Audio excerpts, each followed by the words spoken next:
Shalom Bapak dan Ibu, saudara-saudara yang kami kasihi.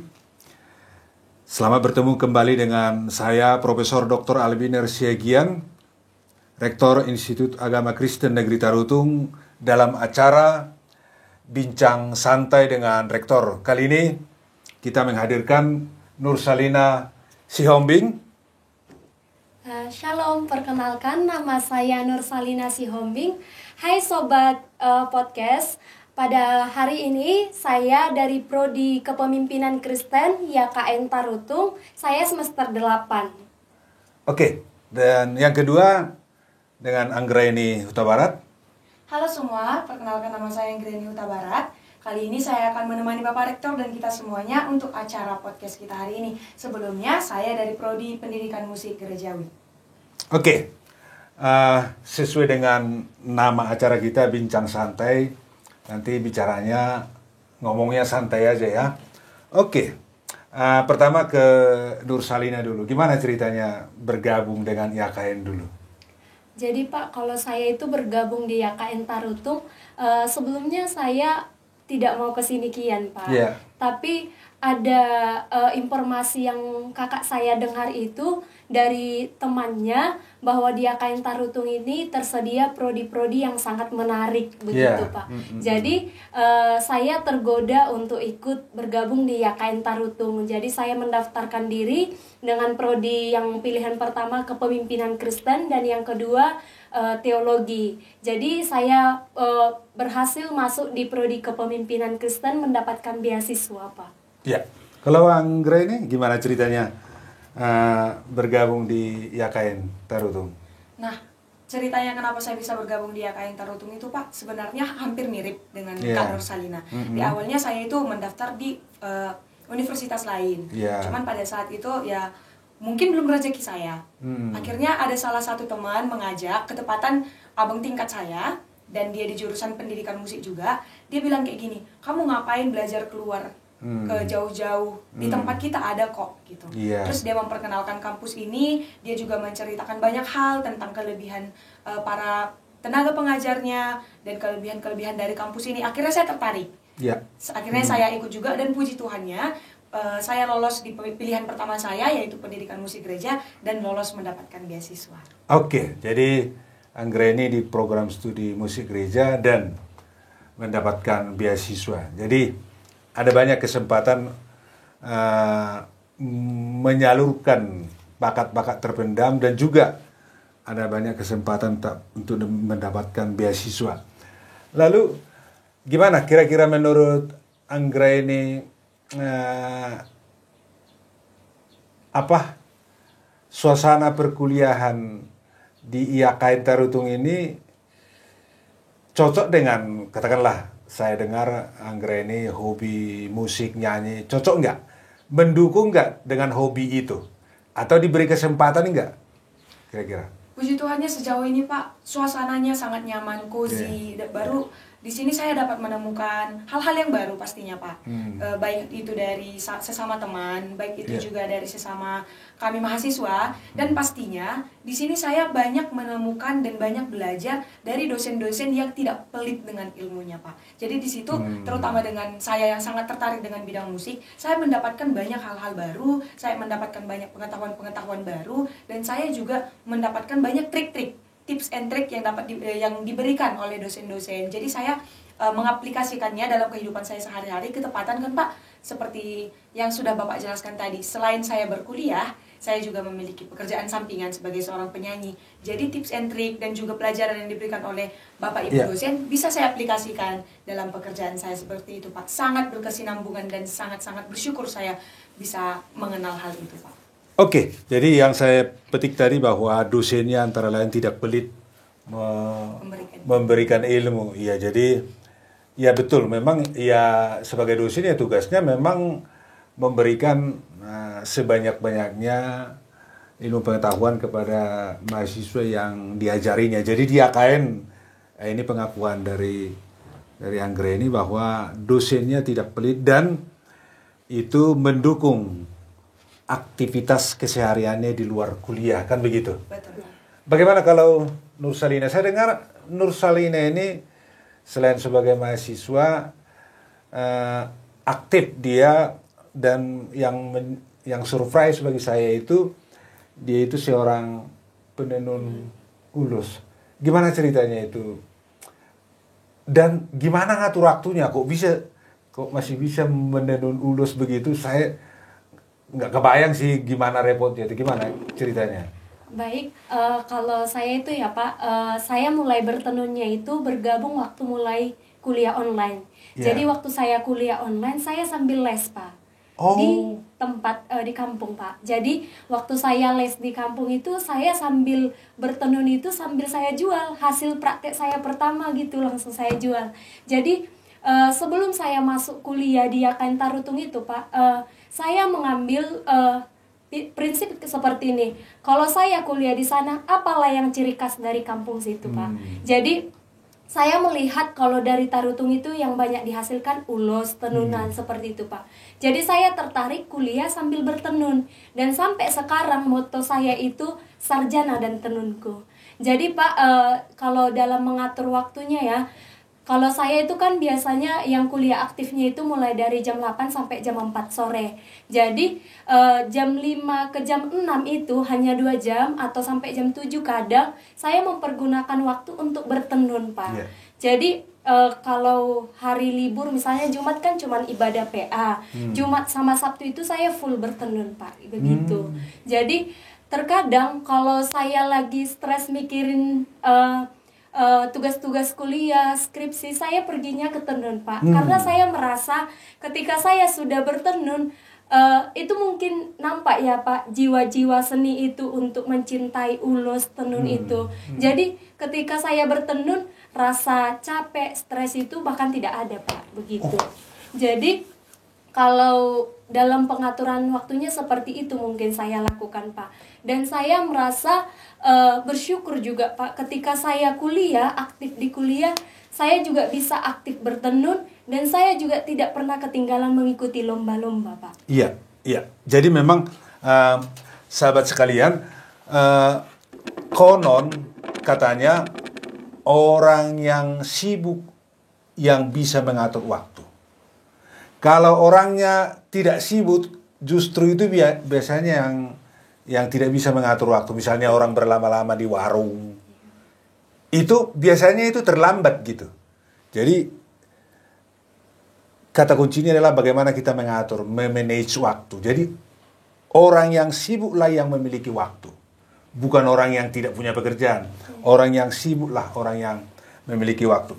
Tapi tadi dikatakan waktu kuliah online itu mulai belajar tenun. Iya Pak. Saya pikir tadinya sudah sejak SMP atau SMA sudah diajari bertenun. Rupanya waktu kuliah online itu lalu ada kursusnya. Iya Pak. Oh iya. Jadi setelah itu langsung praktek bisa. Iya Pak, bertenun. Apa semudah itu bertenun? Kok saya nggak kebayang gitu, ngebayangin apanya, Iya. ada tuhonya apanya, saya nggak kebayang begitu. Gimana ceritanya kok bisa semudah itu? Kalau menurut saya Pak, sebelum saya les seperti ini Pak, dikatakan guru les saya, datang dulu ke tempat saya, lihat saya bertenun. Kalau kau sabar menghadapi benang-benang yang berantakan, baru kamu masuk les sama saya, katanya. Jadi saya hari pertama itu Pak cuman lihat-lihat saja begitu. Jadi saya berpikir, kenapa bisa benang ini ke sini tersambung dan warnanya seperti ini. Jadi saya merasa berarti harus begini. Dan yang pertama sekali Pak, kalau dalam bertenun itu kuncinya sabar Pak. Sabar. Iya. Karena kalau orang yang mudah emosional ya Pak, kalau emosionalnya tinggi, mungkin tidak bisa jadi penenun Pak. Karena itu udah jadi ciri khas ya.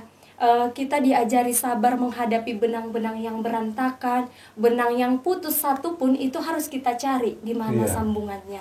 Begitu Pak. Jadi kalau untuk proses bertenunnya itu ya, saya kemarin lesnya itu Pak 3 bulan penuh. Jadi itu kita sambil praktek Pak, tidak ada cuman mengani misalnya seperti itu.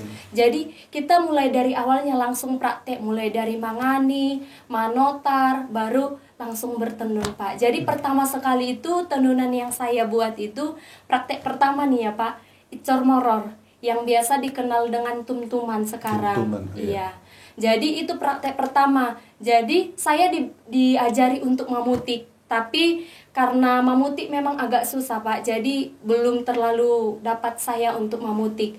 Jadi saya ambil alih lagi, saya tinggalkan untuk icor moror, saya kembali bertenun dengan motif Maulana. Itu yang kedua, motif Maulana. Jadi kalau motif Maulana ini itu yang dibilang tenunan polos, lebih mudah dia gitu Pak. Tidak ada proses memutik, yang ada proses mangani baru manotar begitu Pak. Oke. Sekarang Anggrek ini sejauh ini prestasi apa saja yang sudah pernah diraih?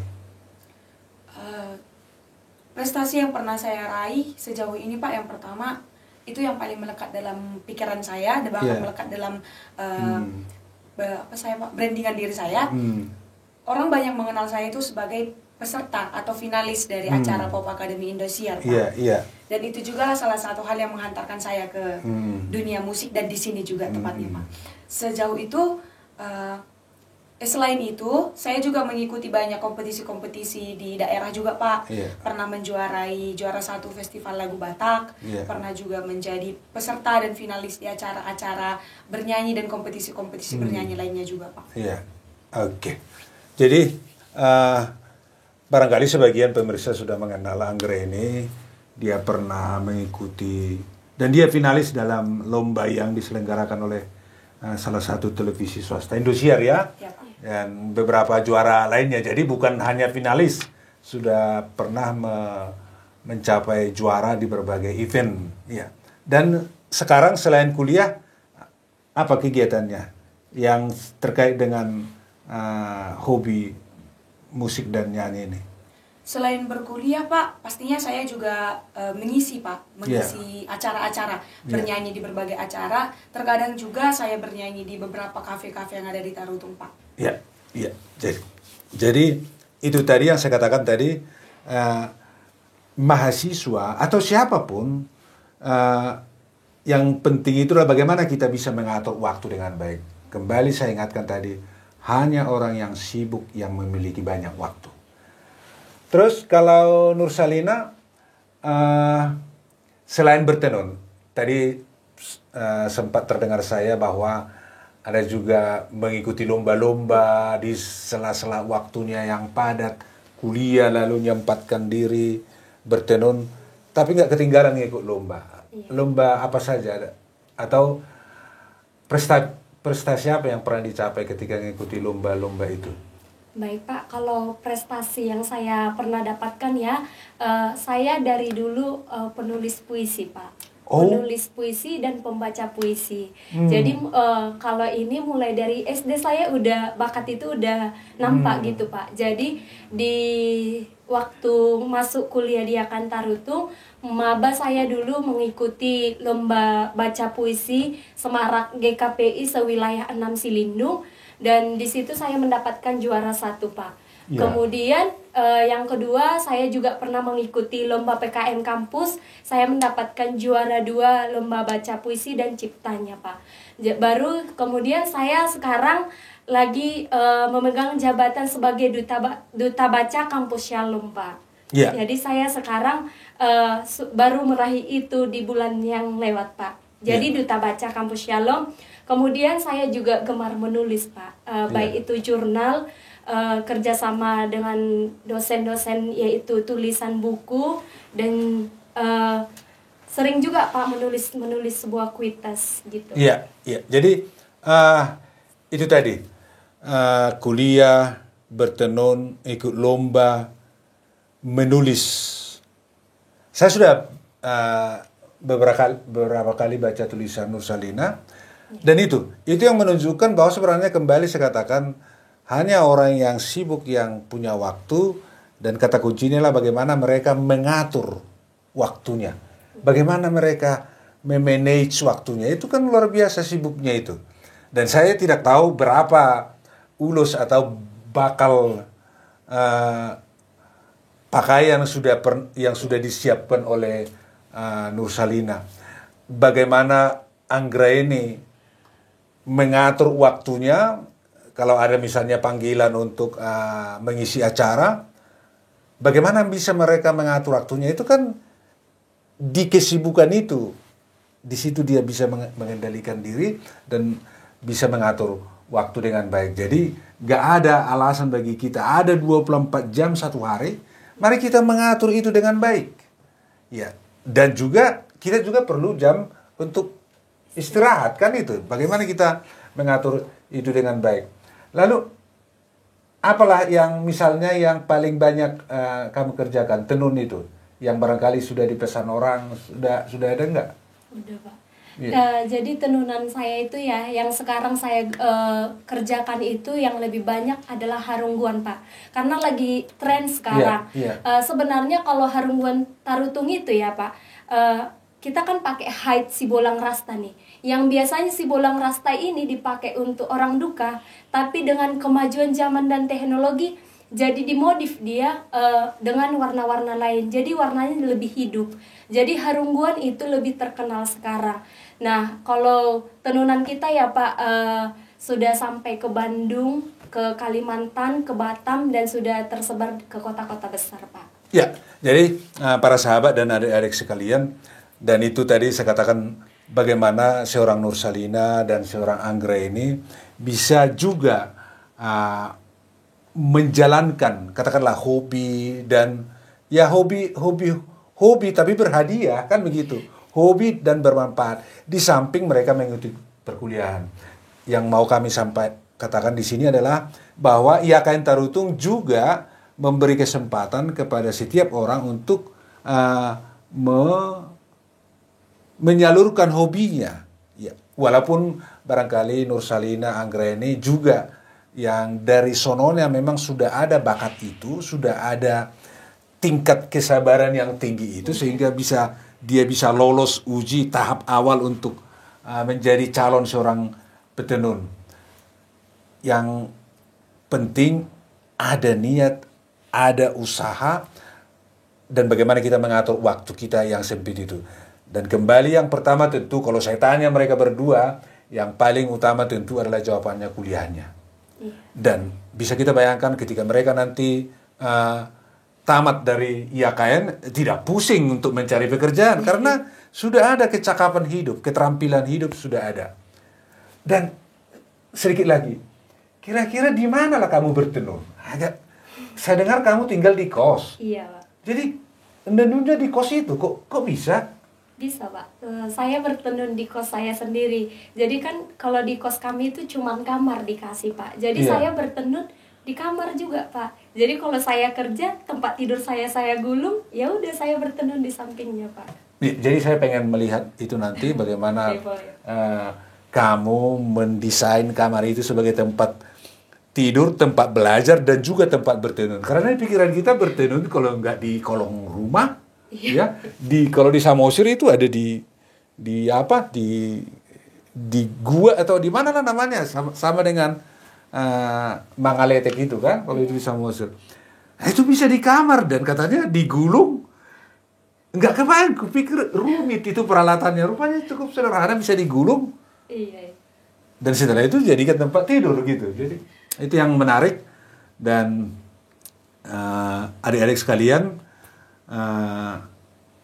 mereka ini hanyalah sebagai contoh bahwa IAKN itu memberikan tempat bagi orang untuk berkreasi, mendorong orang untuk terus berkreasi, dan mari kita mengeksplor bakat-bakat terpendam kita agar katakanlah persoalan-persoalan masalah setelah tamat dari perguruan tinggi itu saya yakin mereka tidak menjadi persoalan. Kalau mau tamat besok, tamat lusa, ya tidak ada persoalan karena mereka sudah punya keterampilan, kecakapan hidup, dan itu tentu didukung dengan apa yang mereka peroleh di IAKN.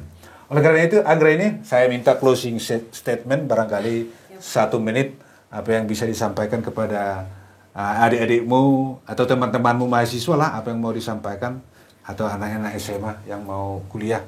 Baik Pak, terima kasih atas waktunya. Saya ingin mengatakan dan memberikan sedikit kepada teman-teman semua pendengar, kepada mungkin kakak abang atau mungkin adik-adik yang baru tamat dari SMA, jangan berkecil hati. Meskipun nanti di suatu saat kalian tidak dinyatakan lolos di perkuliahan di luar daerah kita, di daerah kita juga menyediakan perkuliahan yang betul-betul berkualitas, yang tidak kalah jauh dengan perkuliahan di luar sana. Tidak salah mencoba, dan ayo bergabung dengan kami di Kampus Shalom YKN Tarutung, karena pastinya kualitasnya tidak jauh berbeda dengan kampus-kampus lainnya, dan di sini juga banyak menyediakan hal-hal yang bisa menunjang bakat dan kreativitas kita juga. Tidak luput juga di sini juga menyediakan beasiswa ya Pak ya. Ya, Jadi kita dapat mengklaim beasiswa kita sesuai dengan kemampuan kita dan pastinya dengan ketekunan kita juga masing-masing. Yap, itu tadi. Lalu Nursalina, silakan. Hai adik-adik yang baru lulus SMA SMK sederajat. Jadi kalau kalian mau bergabung bersama kami di YKN Tarutung Kampus Shalom, kami menyediakan beasiswa, dan di sini kita akan dilatih dengan bakat-bakat terpendam kita juga. Selain perkuliahan kita juga, kita bisa menyisihkan waktu kita untuk berkarir di lain waktu. Jadi teman-teman yang mau bergabung, mari ikut bersama kami. Kampus Shalom.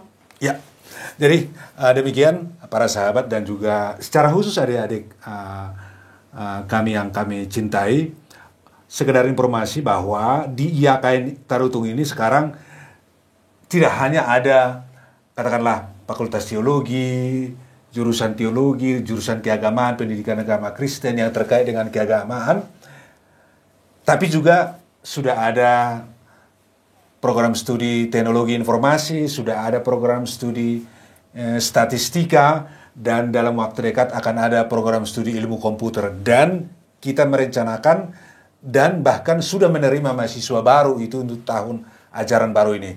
Jadi mari bergabung di YKN Tarutung seperti kakak-kakak kalian sekarang di sini, yang mari kita mengeksplor, mengekspresikan diri melalui talenta-talenta yang kita miliki, dan kami dari YKN Tarutung akan berupaya membangkitkan talenta-talenta Anda agar Anda menjadi orang-orang yang talented dan mandiri ke depannya. Itu harapan kita. Karena bagi kita perguruan tinggi tentu mempersiapkan para alumni untuk mandiri. Bahkan harapan kita tidak hanya sekedar pencari pekerjaan, ya kalau bisa nanti ya Nursalina sebentar lagi barangkali akan mengajari orang bertenun, menyediakan orang bagi orang pekerjaan. Tentu setiap katakanlah Anggra ini tampil, tentu dia ada timnya. Karena itu kan akan ada pekerjaan bagi orang lain, tidak hanya pekerjaan bagi dia. Oleh karena itu sekali kami katakan silakan bergabung di YKN Tarutung. Ada program studi keagamaan dan juga ada program studi umum. Dan kami bertekad YKN Tarutung membangun sumber daya manusia dari Selindung. Shalom.